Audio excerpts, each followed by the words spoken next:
games I like that. where I think if you're a longtime Sabres fan that's been sort of, burned out and just arm's length and like, okay, autonomy, we'll spend to the cap, we're going to sign Tuck, or we want to sign, whatever. All the stuff Jarmo Kekalainen had to say today.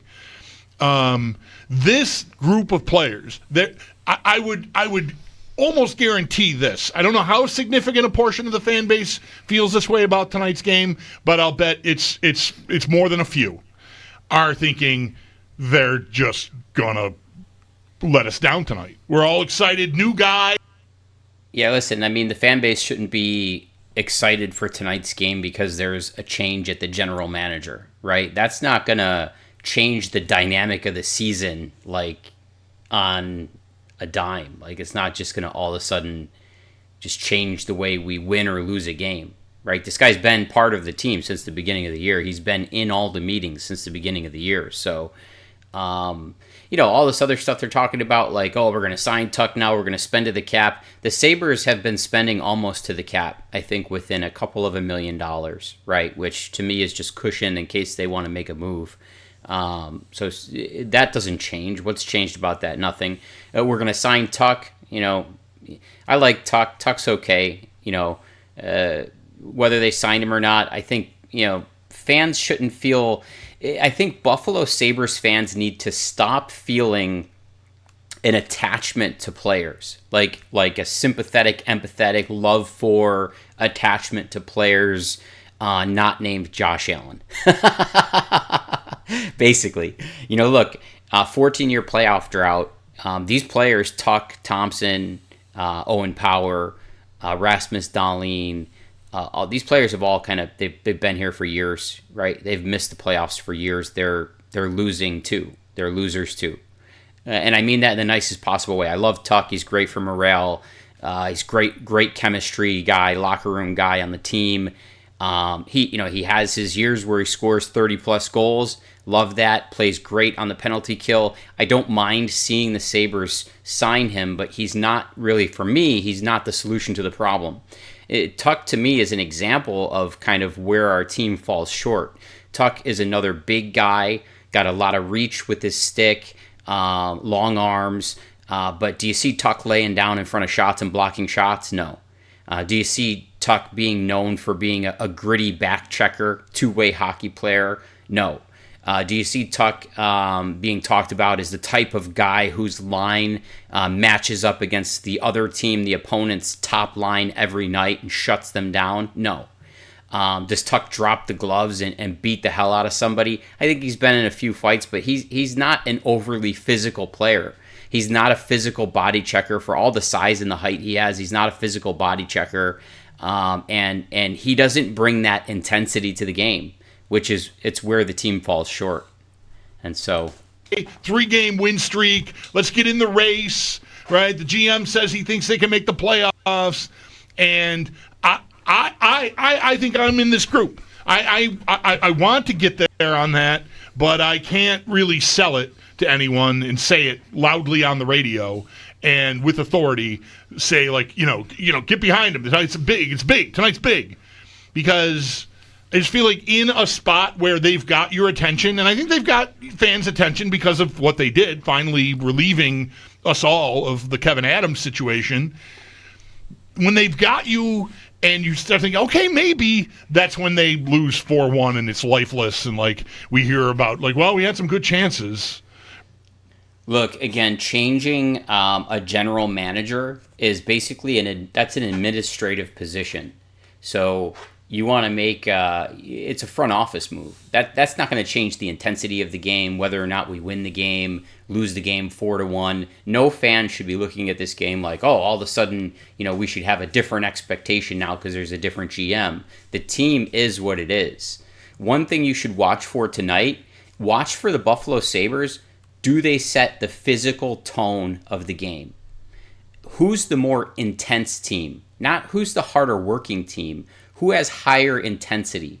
Which team looks more like a group of men? And which team looks more like they're getting pushed around by their big brother, right?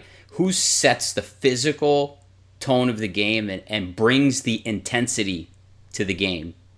And then we're talking about forecheck, back check, two-way hockey, full rink, the entire thing, clearing the front of the net. Look, I'm going to be honest with you. As a Sabres fan since I'm a little kid, I would like to see the team coached in this fashion. And don't take this the wrong way. I'm not saying to go out and hurt someone on the other team or target someone. But I would rather take penalties in a hockey game in the first and second period for being too physical while I am trying to set the tone of the hockey game than to sit back and take ticky-tack penalties. Look, you know the refs are going to call a certain number of penalties every game regardless, right? You could just look at the statistical history. Each team's going to get 3 or 4 power plays per game. I'm not saying do this in the third period of a critical hockey game at the most important height of the game. I'm saying in the first and second period of hockey games, you should be coming out to set the tone, to set the intensity. And if I'm Lindy Ruff, I'm telling my guys, I would actually prefer for you to take penalties in the hockey game in the first and second period for being too physical than for not being physical enough. If there's a guy in front of your goalie, take a penalty for being too physical. How many times do you see a Sabres guy in front of the opponent's net, he gets cross-checked down to his knees and the ref doesn't even call a penalty? At some point, they'll just stop calling it. You know what I mean? Or if you're not physical, and you go in front of the opponent's net, and you're setting a screen, they'll call some kind of like soft ticky-tack goaltender interference, Go out there and take penalties for being too physical. Be too physical. Bring the intensity to the opponent is what I would say. That's how I would coach this team. Or whatever. Like I need to see them get through tonight with a good effort and a win before I'm ready to talk about any night being a hockey. It's about effort for these guys. Honestly, it's not until effort, it's football's intensity. over. That's a lot. I think you speak for a lot of people right there. It just is really tone. hard to invest in. No one wants to feel like a chump, and getting excited about them usually is, it's a nonstop train to Chumpville. You're just you're just going. I feel like I'm in a Dr. Pepper ad. Once you're on it, right? Once you're on it, you can't get off. You just get dumped off, and here you go. I'm in a Dr. Pepper ad. He says, "Look at all the chumps. Nice to see you, chumps. Want to go get a beer? The Chump Bar." Well, really, that's sort of every post-game Sabres get-together for a decade. Right. I mean, not all of them. You either lose and you have that, or you win and you realize, it doesn't really matter.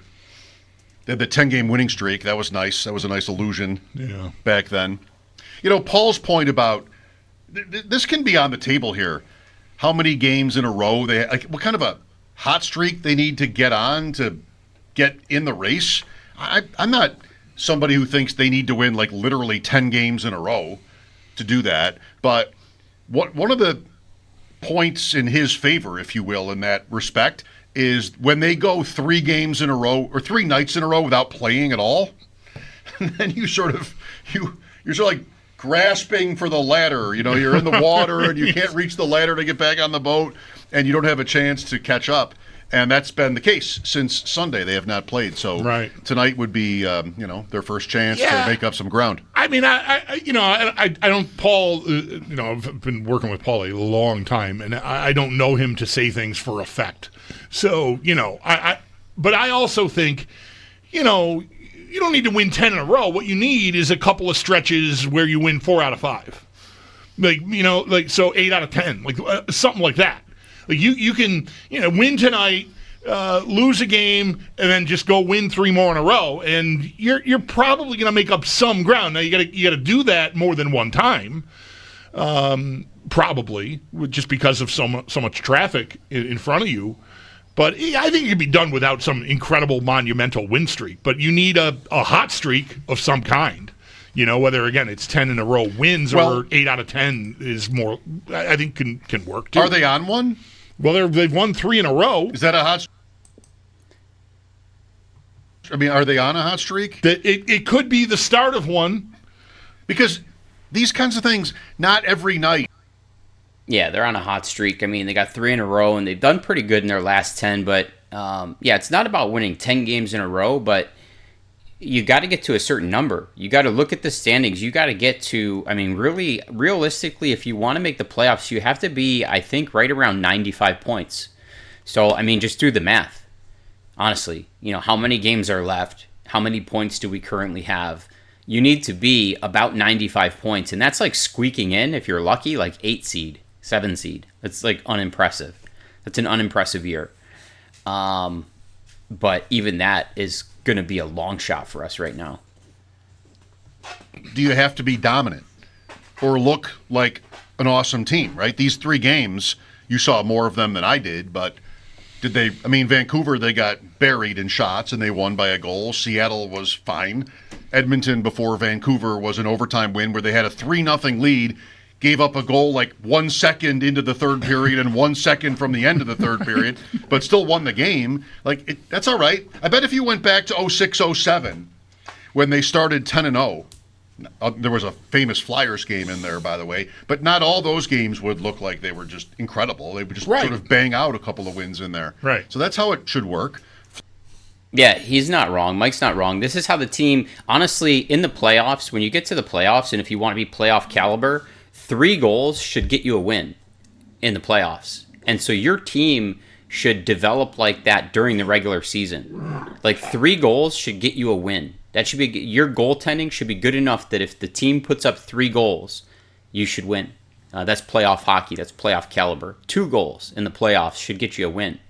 And so, that's why I keep talking about two-way hockey. That's why I keep talking about setting the intensity and the tone of the game.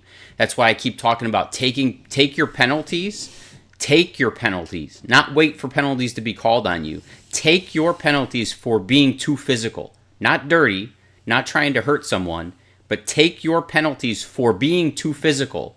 Because the refs will call a certain number of penalties every single game. Ticky-tack calls. They'll call a holding where, the guy's stick got caught up and the other team's player held the stick and, did some theatrical, to make it look like he was hooked, or some, BS tripping call, whatever it is. They're going to call 3 to 5 nonsense calls per game just because hockey's interesting when there's 3 or 4 power plays per side. It's just the way the game is.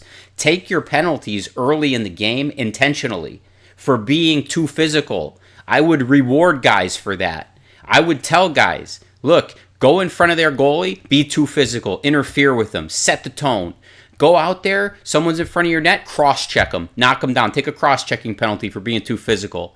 Take guys going into the corner, your forwards are dump it in the zone, your forwards are getting down deep, the defensive guy turns around to chase the puck, run them through the freaking boards, right? That's Florida Panther hockey, that's Kachuk. When the defense turns their back to chase the puck down in their own zone and get it out of their zone, go hard into the corner, boom. I'm not talking about boarding guys that aren't looking. I'm talking about physical forecheck deep in the opponent's zone.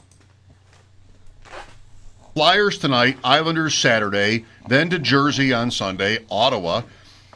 The division is just really like this. Right, it keeps shuffling.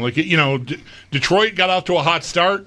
Then they were down out of a playoff spot, and now they're back in first place. Everything is still first place. Really tight. I mean, it's 9 points from last to the top, which it's not nothing. That's growing as we're going. I mean, it was a month ago maybe that gap was 6 points, maybe. I don't need first. No, you don't. No, I need third. Probably. Yeah. I need third. Yeah. 39.